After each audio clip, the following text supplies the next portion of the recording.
Naman tayong bigas. Mga kadalasang problema ng mag-asawa sa loob ng tahanan. May bigas ka pa ba? Pero bago yan, eto muna yung kwento. Dati kasi, nung bago kaming mag-asawa, wala naman kaming masyadong problema. Lahat ng mga gastusin, kami-kami lang. Yung nga lang, nung lumaki na yung pamilya mo, mas priority mo na yung gatas kaysa sa bigas.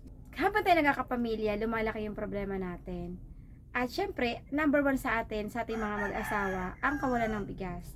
Hindi kontento ang buong araw na wala tayong kanin. Kaya malaki ang problema natin kapag walang bigas sa lalagyanan natin.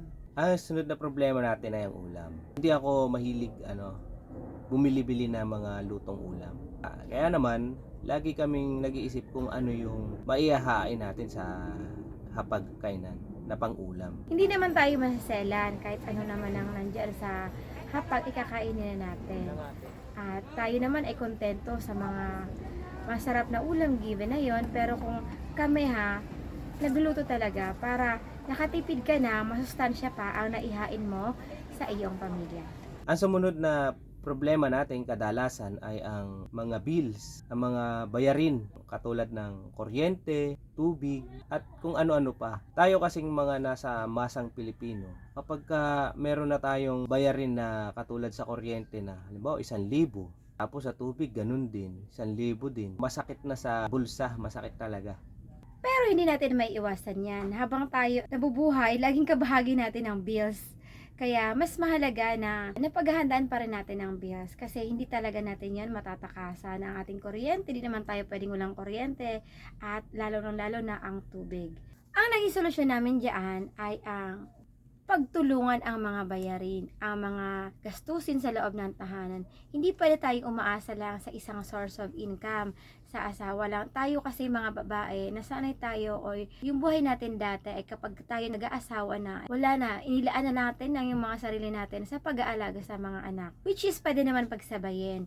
Pwede kang habang ikaw ay nanay, meron kang sina-sideline. Halimbawa, uso na ngayon ang online selling. Pwede kang mag-alok ng mga produkto o serbisyo na kaya mong gawain or kung ano man ang meron ka, mag-return yun into money or mabayaran ka sa serbisyo na iyon or sa produkto na iyon, ay pwede po nating gawain bilang tulong na rin sa ating mga asawa na naghahanap buhay para sa ating pamilya. Sa taas ng bilihin, sa taas ng bayarin ay hindi pwede na isa lamang ang source of income na pumapasok sa loob ng tahanan. Sa panahon kasi ngayon, mas mainam na dalawa talaga kayo na magtulungan ng generate ng kita. Tayo kasing mga nasa masang Pilipino, laging nagigipit. Mas magaan ang buhay kapag dalawa kayo nagtutulungan sa mga gastusin at mga bayarin. Bakit namin to ginagawa? Dahil alam namin na isa ka rin sa katulad namin dati na laging kinukonsumi ang kawalan ng bigas, ulam at mga pangbayad sa bills.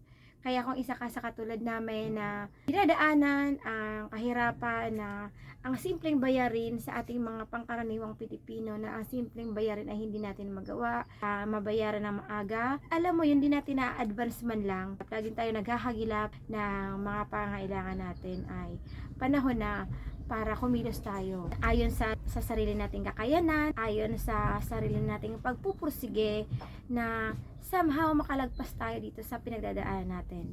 Ang kalabang kasi natin dito ay ang kahirapan. Tayo na mga wala namang mamanahin. Wala naman tayong matatanggap sa mga magulang natin, sa mga ninuno natin. Pero hindi ibig sabihin nun, wala na tayong magagawa. Marami tayong pwedeng gawin.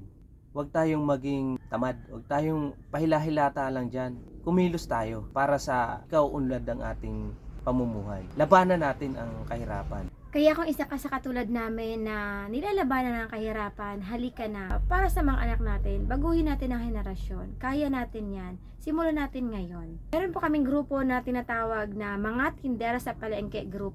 Dito po ay tagpuan ng mga tindera kung meron kang iniibi na bahagi na produkto or ikaw man nag-aalok ng serbisyo or kaya mong may gawaing serbisyo para sa iba, meron po dito. Bukas po ang grupo na ito sa inyong mga saloobin.